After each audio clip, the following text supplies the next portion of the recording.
NCERT ఏదైతే భారతదేశానికి సంబంధించినటువంటి విద్యాబోధనకు సంబంధించినటువంటి కోర్సులు తయారు చేసేటటువంటి ఈ సంస్థ 77 ఏళ్లలో కమ్యూనిస్టుల చేతుల్లోనే నలిగిపోయి భారతీయ సంస్కృతిని నాశనం చేసి భారతీయ సంస్కృతిలో మన పోరాట యోధుల గురించి ఏమాత్రం రాయకుండా మన వాళ్ళని చంపేసినా మన వాళ్ళని నాశనం చేసినా మన జాతుల్ని అన్యాయం చేసినటువంటి వాళ్ళ గురించి గొప్పగా ప్రొజెక్ట్ చేస్తూ వాళ్ళని మంచిగా చూపేందుకు మన వాళ్ళని దొంగల్ని చేస్తూ మన మెదళ్లలో విషాన్ని నింపి తరతరాల్ని నాశనం చేసినటువంటి ఎన్సీఆర్టీని మార్చాలి, పాఠ్యపుస్తకాలు మార్చాలి అన్నటువంటి ఆలోచనల్లో 11 ఏళ్ల తర్వాతన మోడీ సర్కార్ ఇప్పటికి సాధ్యమవుతుంది. ఎందుకంటే ఎన్సీఆర్టీ మెంబర్స్ని మార్చాలా, కొత్త వాళ్ళు రావాలా, కొత్త పరిశోధనలతో కలిసిన పుస్తకాలు తయారు చేయాలి. ఇదంతా ఇప్పటికీ మొఘలులు అంటే విజేతలు అని ప్రొజెక్ట్ చేశారు. అనేక సార్లు ఓడారు.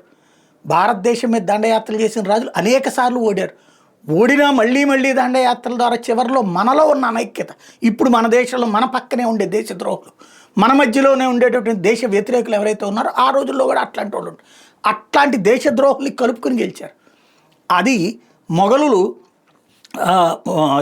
మొఘలులే అత్యధిక కాలం పరిపాలించారని ప్రచారం చేసేటటువంటి మన దేశంలో అహోం వంశస్థులు 600 సంవత్సరాల పాటు ఈ దేశాన్ని పరిపాలించారు. కానీ టోటల్గా అన్ని దేశమంతా కాదు, ఒక్కొక్కరు కొన్ని ప్రదేశాలు అన్నమాట.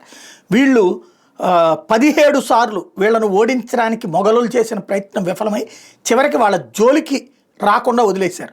ఎవరు వీళ్ళంటే అస్సాంని పరిపాలించినటువంటి అహోం వంశస్థులు. వాళ్ళకి సంబంధించినటువంటి చరిత్ర ఇంతకాలానికి ఎన్సీఆర్టీ పాఠ్యపుస్తకాల్లో అన్నటువంటిది రావటం అన్నది చాలా ఆనందకరమైనటువంటి అంశం.